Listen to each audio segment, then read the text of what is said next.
Much for joining today's workshop where we are talking about fast and furious and how do we become fast and furious. So I will start off by sharing the presentation with you guys. Right.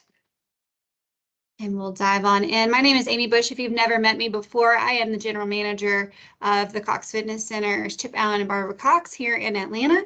And we are going to be talking a little bit about a couple of things that can really be a great recipe for improving your running programming, whether that is you are wanting to start to run from walking, or you're already a runner and you want to improve your time for races. So whether you're looking for a new PR or simply to increase more time, like I mentioned, jogging over walking, speed work is for you.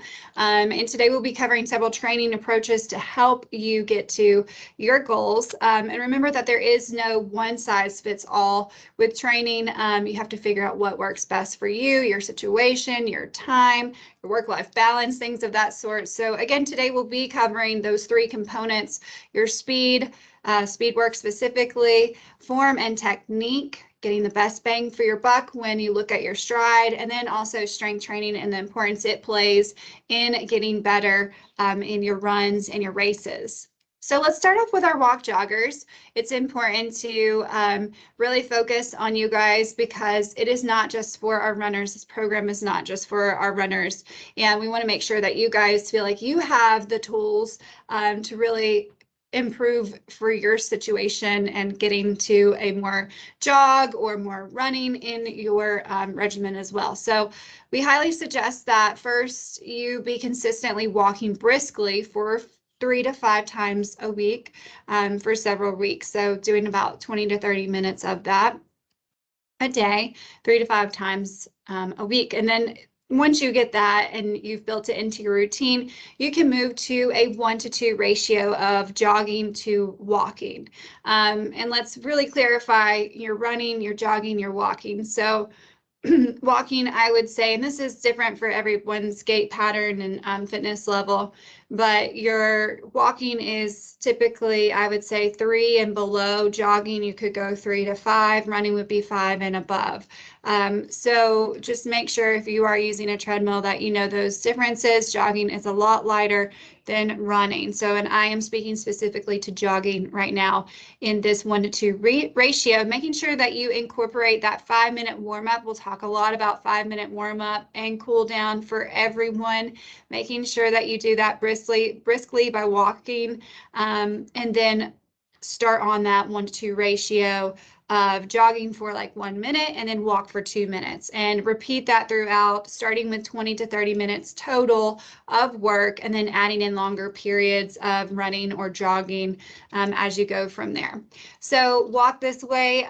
It is 3 steps here of focusing on first on increasing time running over that total distance running. So look at that in your total workout and see that you are increasing time running over the time of distance that you've traveled or you've ran throughout the workout. Focus takes a little bit different mindset to look at that, but looking at it in that way will help you get better in your workouts for running longer, jogging longer in your workout. So start slow and be patient, just like at whatever we have in the fitness industry going on, whether it's we're wanting to get stronger, when we're wanting to do a CrossFit competition, start slow, be patient. And we start at the starting point. Getting faster doesn't just magically appear, and you have to make a conscious effort to build speed work into your training. And listen to your body. If something does not feel good, take it down a notch or stop. Really focus on being that mind and muscle connection when knowing that today is just not working. We'll move it around in our training programming. Same thing will apply to my runners out there. Make sure you are staying connected with your body and listening, tuning in, and resting when you need to. Rest is going to be very important as well. So let's get to the science behind speed work and getting faster. So right here we have a whole process where we talk about the lactate threshold and escaping your edge. So during your run, your body produces lactate, which is a byproduct of the glucose that we use in the muscle, in the liver, and throughout the blood stream that we use to have energy. So on easier runs, your body can keep up with this production of lactate and the energy that is required to sustain your pace.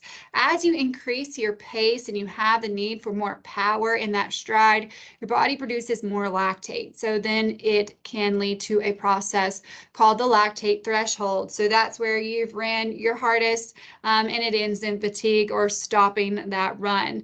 So by training close to that threshold with speed work, you can potentially increase that threshold over time to help you go faster and longer. So that's where we see that speed work that we've been doing throughout our training programming. We're seeing it reflect in faster times over time. We're more efficient with our body, with our stride, with our pace, and we see those results. So the lactate threshold is really that edge of ending in fatigue, but we just kind of go close to that edge and then we peel it back. And we'll talk about the different speed works that are out there and techniques here in this next slide. So the need for speed work, strides is one of the different types that you can do. This drill is done on or off the track. To run strides on the track, you would accelerate during your straights. So sprint all outs on your straights, and then you run at an easier pace on the curves. You stay running through the whole thing, but you keep those straights as your sprint zones. Again, for our walkers and joggers, taking those straights as your fastest pace jog, and then maybe briskly walking the edges there. I do know that some treadmills have that little track picture on their headboard or on the tops of the screen so that you can keep up with that. So if you want to mimic that and have that visual, that would be great. Or again, you can mimic this in another area. Just know your distance of the area that you're doing your repeats on, and aim for 4 complete laps around that track. You can do longer if you're looking to do longer, but remember, speed work is usually a little shorter, focusing on those different intervals, which we'll talk about intervals. These are all really intervals that you're using in your programming, and you want to look at that at once a week. Okay, we'll talk about like an example workout plan for the week later in today's presentation, but you know, you really want to make sure you're giving your all energies in these different types of speed work. So tempo runs is our second one. During a tempo run, you set a distance or time, so either like a mile or 20 minutes, and then at a tempo pace, which is typically 20 or 40 seconds slower than your 5K or your 10K pace race. So this is looking at someone who is a little more advanced, who has done a couple of races before, typically knows their different times, their PRs and things like that. So this is maybe a little bit more advanced of speed work training, but you're trying to train your body to run continuously at that pace, and it's just below your race pace. So tempo runs are done also if you're tracking with heart rate monitors and whatnot. They're usually done at about 85 to 88% of your maximum heart rate. So say if you were a 20-year-old and you wanted to know your max heart rate, your formula for max heart rate is 220 minus your age. So for a 20-year-old, your max heart rate would be 200 beats per minute. So that's where you kind of would look at doing that 85 or 88% of your max heart rate for that 20-year-old would be 200. That would give you about the zone that you're looking for those pushes. So that's a little bit more advanced. If you want to do some math, tempo runs are for you. That's not my style. Again, not one size fits all. So you, again, have these options to kind of look at to build your speed work. Our third one would be interval runs. This is more my kind of style here. With any repetitive distance done at a certain pace, you'll find many different ways to run intervals. It's the simplest form, and you run for a short distance. So like an example, 800 meters, you rest and repeat. Mile repeats, that's also another interval that you can add, is a run a mile at a fast pace, take a break, and then repeat. So I don't necessarily take as many longer breaks in between, but I do really like to include those interval runs into my speed work each week. So another one would be fartlek. This is a Swedish term for speed play.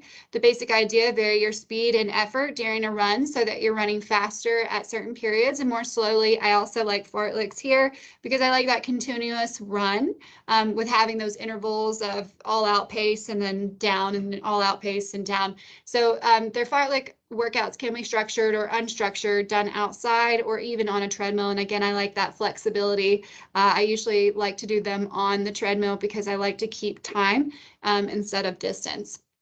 So one that you can use distance with, speaking of which, would be ladders. So this is a great one for on the track or even on the treadmill. These workouts focus on your explosive and finishing speed. So think of out of the gate and then that final push sprint towards the finish line. They're specifically aimed at maximizing your speed and making your running and sprinting form more efficient. So you ladder up and down in the following sequence: 200 meters to start, 300 meters, 400 max out at your 800, and then kind of ladder back down or pyramid down, 400 meters, 300, and then 200. You run each distance at an all-out pace. So that is giving it your full all-out, leaving nothing behind pace for that whole meter distance. And then you follow each one with 2 or 3 minutes of complete rest. So getting that complete stop and then preparing again for all out for that distance.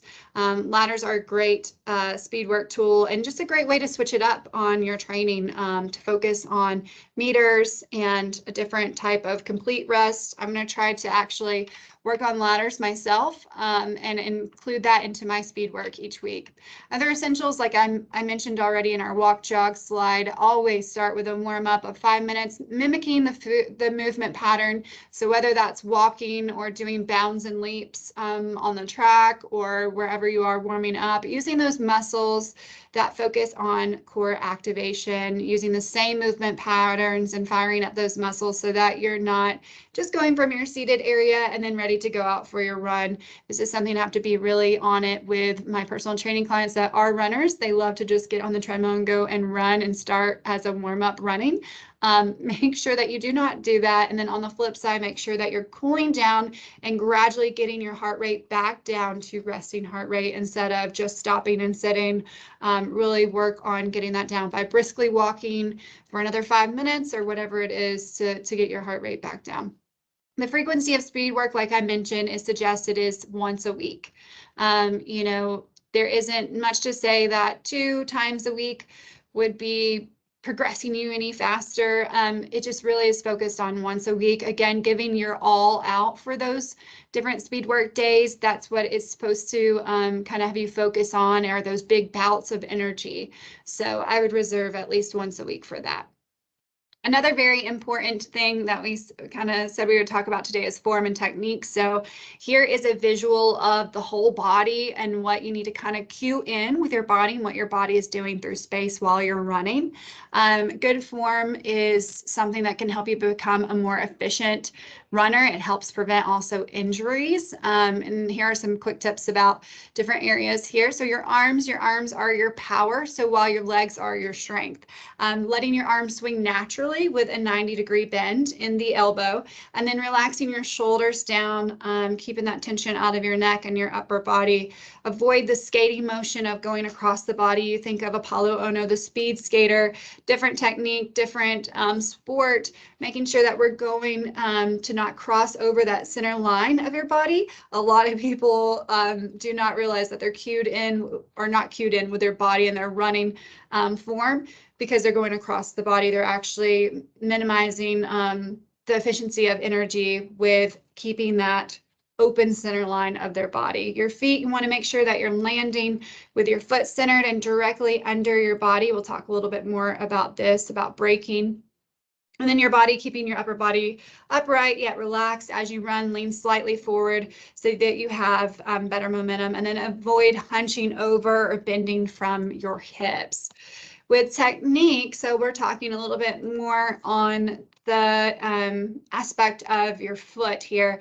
So avoid your heel strike. So think of when you strike with your heel first, that you're braking, that you're losing energy in that strike and that force into the ground. You're not kind of running through or rolling through your foot. So every time you heel strike, it's like you're hitting the brakes. So you're seriously punching it, and all that force and energy kind of goes to that brake stop. So heel striking is not only slowing you down, it is also wasting your energy. So really strive to hit that midfoot strike that keeps your foot directly under your body. And then also looking at increasing your foot turnover. So this is another technique item here that is more specific. The turnover is the number of steps that you take in a minute. So to figure out your turnover time or count, you would count how many times your foot hits the ground in 1 minute, and then you multiply it by 2 to get your turnover rate. The magic number that you're going to hear is 180 steps a minute, but that's okay. It's pretty common to not even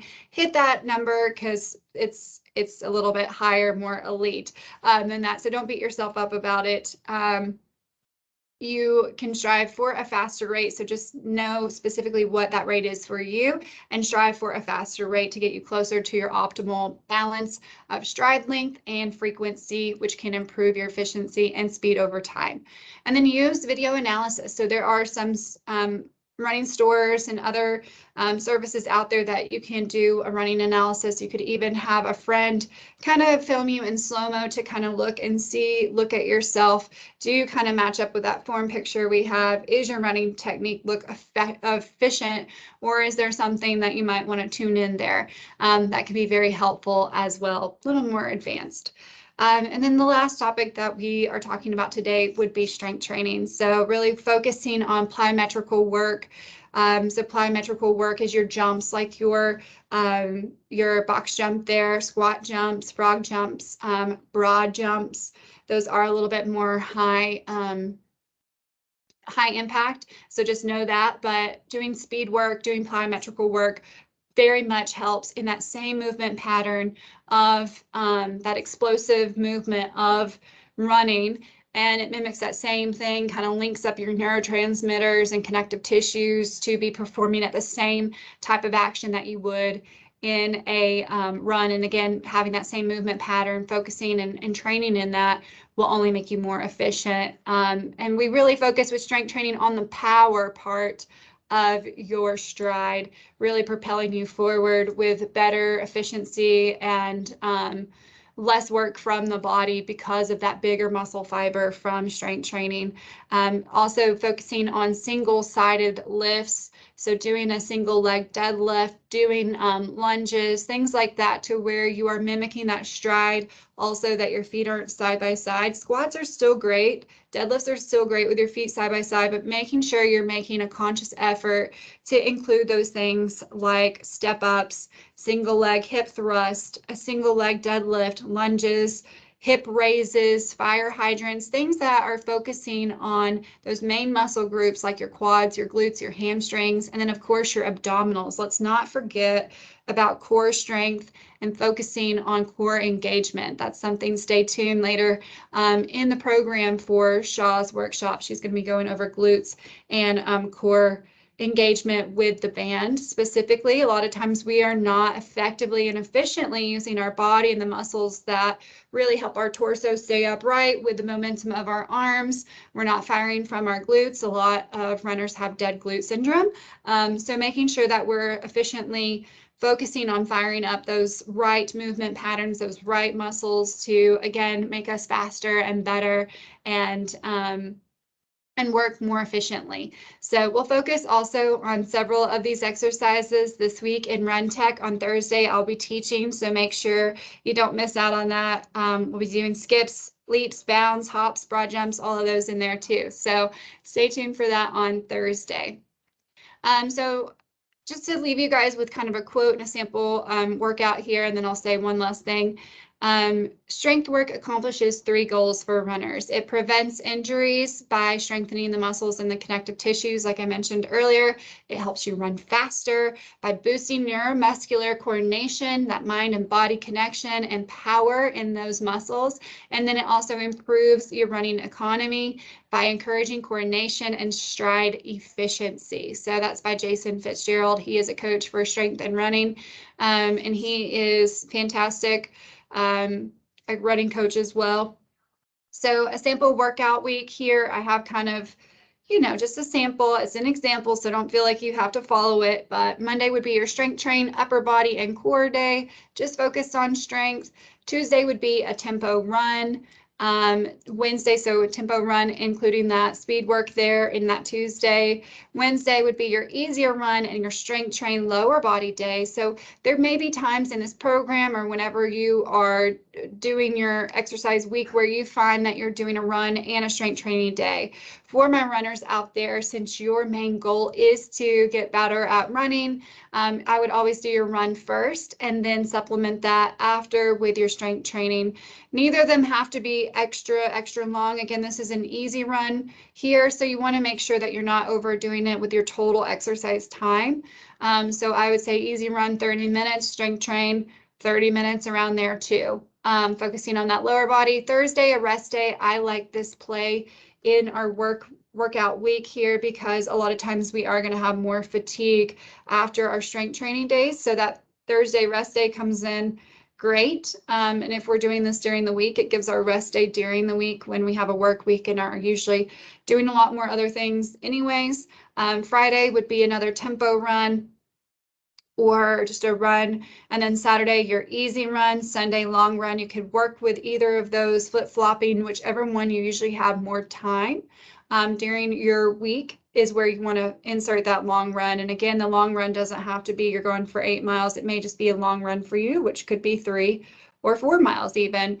But make sure that you are getting at least one rest day in there. Remember, this is all a sample workout week and depends on your current running fitness level. So don't feel like this is, again, one size fits all. This is just a sample. But you do need to be mindful of writing up your workout week every week, taking Sundays or whatever day, again, that you have the most time, looking at forward into your schedule, whether it's your personal schedule and work schedule.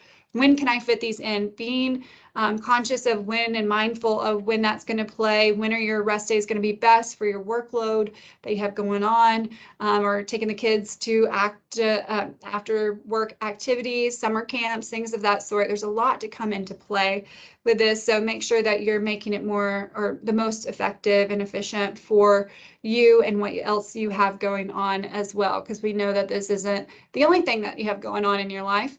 And then also making sure you get that 1 or 2 rest days a week. I usually like to say 2 rest days a week for whatever training you're doing. And you can kind of stagger them however you like, but making sure you maintain at least 1 rest day. Allow that time to recover from your hard workouts, running or strength training, and give yourself a day or two to really disconnect from that, to make sure that you're not getting injured, make sure that you're not burning out, and making sure that you're getting the best out of your workouts. Again, recovery and rest is showing in even more and more studies lately that it is very efficient and effective for you to get better at what the activity is that you're doing in every sport that you are in, or goals that you have. It's important to really have those recovery times as well. Again, foam rolling, myofascial release, something of that sort too, as your post runs and cool downs. Make sure that you're doing that work too to help with those muscles after that incredible workload that you add to it from your runs and your workouts. So if you have any other questions that I didn't cover today or want to know a little bit more about, please let me know, or take advantage of the health coaching calls that we have where we partner you with a coach and we go specifically through your training. Does it look great for you? Could you tweak it a little bit differently here? Or if you just have a couple of questions that you want to have answered, or even an accountability partner, we're here for that. So if you want to sign up, it's not too late for a health coaching call. Just let us know. But that concludes my presentation. Let me know if you have any questions, like I said, and then I'll see you hopefully for Run Tech on Thursday. Thank you guys so much for joining today's presentation, and we will see you all very soon.